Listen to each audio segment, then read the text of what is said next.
আসসালামু আলাইকুম প্রিয় শিক্ষার্থী বন্ধুরা, সবাই কেমন আছো? আশা করছি সবাই অনেক ভালো। তো আজকে আমরা চলে আসলাম নতুন আরেকটা টপিক নিয়ে, দ্যাট ইজ ভেরি ইম্পর্টেন্ট সবার জন্য, যারা এইচএসসি পরীক্ষার্থী আছো 2023 সালে, যারা এইচএসসি পরীক্ষার্থী আছো 2024 সালে, যারা একাদশ শ্রেণীতে পড়ো, যারা দ্বাদশ শ্রেণীতে পড়ো, সবার জন্য কিন্তু অনেক বেশি ইম্পর্টেন্ট। এবং যারা অর্থনীতি বিষয় নিয়ে পড়াশোনা করছো তাদের জন্য আজকে ক্লাসটি অনেক প্রয়োজনীয়, কারণ আমরা আজকে ক্লাসে জানবো যোগান বিধি কি, যোগান সূচি কিভাবে তৈরি করতে হয়, যোগান সূচি থেকে কিভাবে যোগান রেখা অঙ্কন করতে হয়, সেই বিষয়গুলো আমরা আজকে খুব ভালোভাবে জেনে ফেলবো। তাহলে প্রথমে আমরা যে বিষয়টি জানবো সেটি হচ্ছে কি যোগান বিধি কাকে বলে বা যোগান বিধি আসলে কি। আমরা চাহিদা বিধি পড়েছিলাম গত ক্লাসে, যে চাহিদার সাথে দামের সম্পর্ক কিরকম।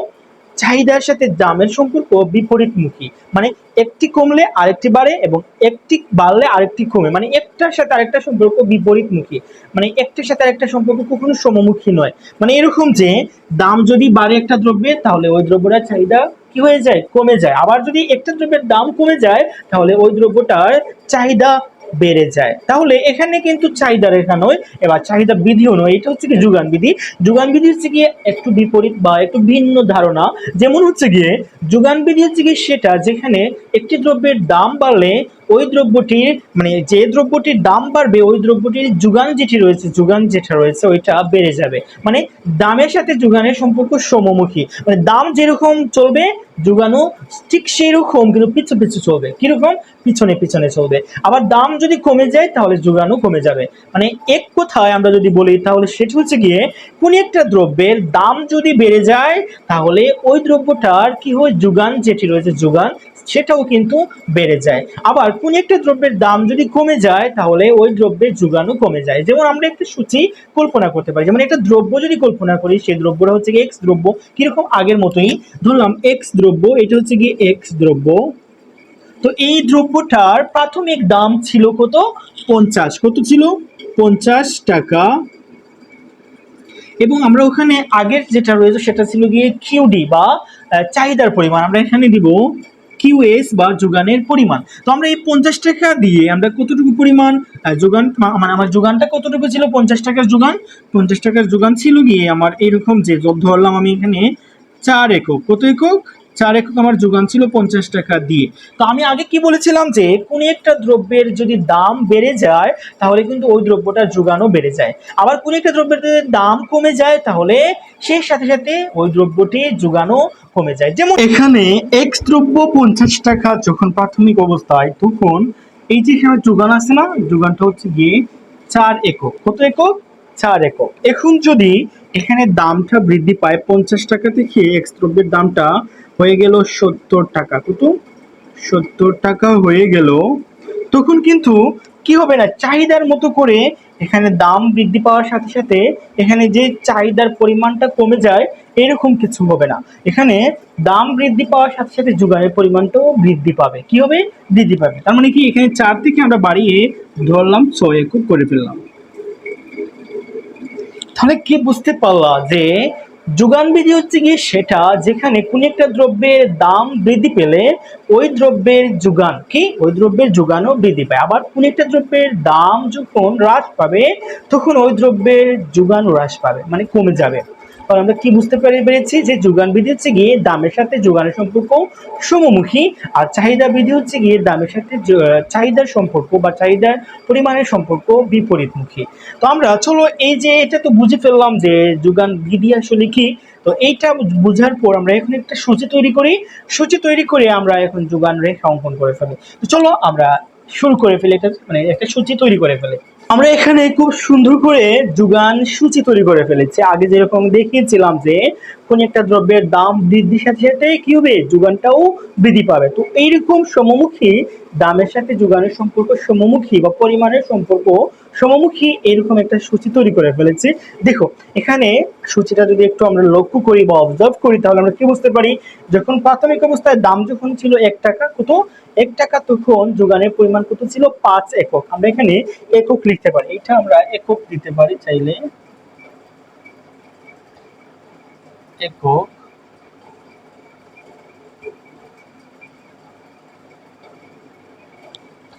দেখো এখানে দাম যখন, মানে প্রাথমিক অবস্থায় প্রথমে যখন দাম ছিল আমাদের 1 টাকা, তখন মানে যোগানের পরিমাণ ছিল 5 একক। পরবর্তীতে যখন দামটা বৃদ্ধি পেয়ে 2 টাকা হলো তখনও যোগানের পরিমাণটা হ্রাস পায়নি, বৃদ্ধি পেয়ে হয়েছে 10 একক। তারপরে যখন আবারও দামটা বৃদ্ধি পেয়ে 2 থেকে 3 টাকা হয়েছে তখন আবার কিন্তু যোগানের পরিমাণটাও বৃদ্ধি পেয়ে কি হয়েছে 15 একক হয়ে গেছে। তার মানে কি আমরা দেখতে পাচ্ছি যে এখানে দামের মানে কি হচ্ছে বৃদ্ধি হচ্ছে আর এখানে যোগানের পরিমাণেরও বৃদ্ধি হচ্ছে। চলো আমরা এখান থেকে বা এই সূচি থেকে একটা যোগান রেখা অঙ্কন করে ফেলি খুব ইজিলি।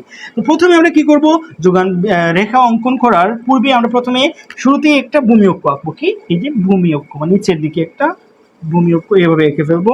আচ্ছা এটা হচ্ছে আমাদের এক্স অক্ষ। আর লম্ব অক্ষে একটা লম্ব এঁকে ফেলি। কি আঁকবো, লম্ব। লম্বটা আমি স্কেলের সাহায্যে আঁকি, কারণ স্কেলের সাহায্যে আঁকলে সুন্দর হবে সরল রেখাটা আমাদের। ওকে, এটা হচ্ছে কি আমাদের ওয়াই অক্ষ।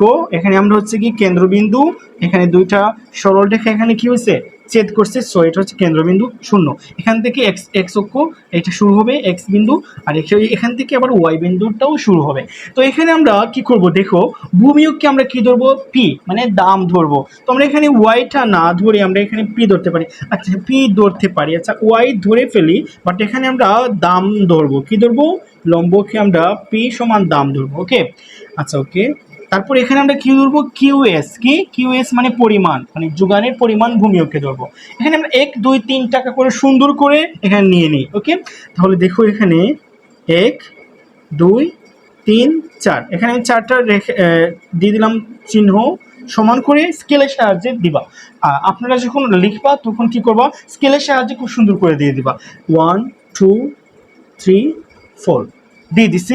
তারপর কত এখানে আমাদের 5 5 10 15 20। আচ্ছা 5 10 15 20 এককগুলো আমরা এখানে দিয়ে দিলাম। এখন আমাদের চিত্রটা অঙ্কন করার পালা। তো আমরা এখন প্রথমে 1 টাকার সাথে কিসের মিল করব, 5 এককের। কত, 5 একক। তাহলে আমরা এখানে 1 টাকার সাথে এটাকে যদি আমি স্কেলের সাহায্যে করি তাহলে বেশি সুন্দর হবে। তো আমরা স্কেলের সাহায্যে করে ফেলি।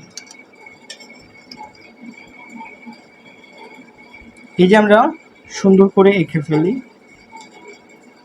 এই যে আঁকলাম। তারপর হচ্ছে গিয়ে এটা এখানে এই যে এটার সাথে এসে মিলবে। তারপর হচ্ছে গিয়ে সেম একই রকম করে আবার চিত্রটা আঁকবো আমরা। দেখো 2 টাকার সাথে কিসের মানে সম্পর্ক রয়েছে, এখানে 2 টাকার সাথে আমাদের 10 এককের সম্পর্ক। তাহলে আমরা 10 এককের সাথে এটা একটু নিয়ে নিব, 10 একক। তারপর 3 টাকার সাথে কত এককের সম্পর্ক আছে, এখানে 15 এককের। আমরা এখানে খুব সুন্দর করে 15 এককের সাথে ওইটা আমরা একটু অ্যাডজাস্ট করে ফেলি। এই যে দেখো এটা আমরা স্কেলের সাহায্যে খুব সুন্দর করে এঁকে ফেলবো। তারপর আমরা এই যে 4 টাকার সাথে আমাদের কত এককের সম্পর্ক আছে, এখানে 20 এককের। এটা আমরা দিলাম, মানে দেওয়ার পর আমরা এখন কি আঁকবো, যোগান রেখা। এই যে কোণাগুলো, এই কোণাগুলো মিল করে ফেললেই কিন্তু আমাদের রেখাটা হয়ে যাবে। তো এখানে ওই যে আমি হাত দিয়ে আঁকছি না, এজন্য একটু বাঁকা হয়ে গেছে। যাই হোক, আমরা যখন স্কেলের সাহায্যে আঁকবো তখন এমনিতেই সুন্দর হবে।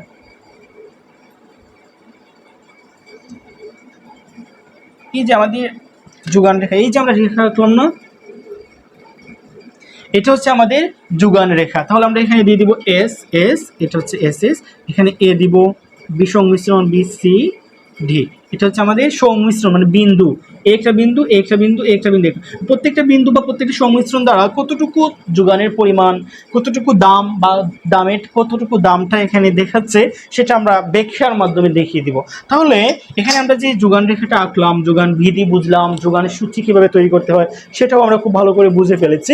তাহলে আমার কাছে মনে হয় যে আমরা এখন যোগান রেখা, যোগান বিধি, যোগানের সূচি নিয়ে কোনো প্রশ্ন আসলে আমরা খুব সুন্দর করে চিত্র আঁকতে পারবো, সূচি তৈরি করতে পারবো। ব্যাখ্যাটা না হয় আমি অন্য কোনো ভিডিওতে তোমাদেরকে দেখিয়ে দিব। তো আমরা নেক্সট কোনো ভিডিওতে যোগান সমীকরণ থেকে কীভাবে যোগান সূচি তৈরি করতে হয় বা যোগান রেখা অঙ্কন করতে হয় সেটাও আমরা দেখিয়ে দিব অন্য কোনো ভিডিওতে। আজকের জন্য এতটুকু।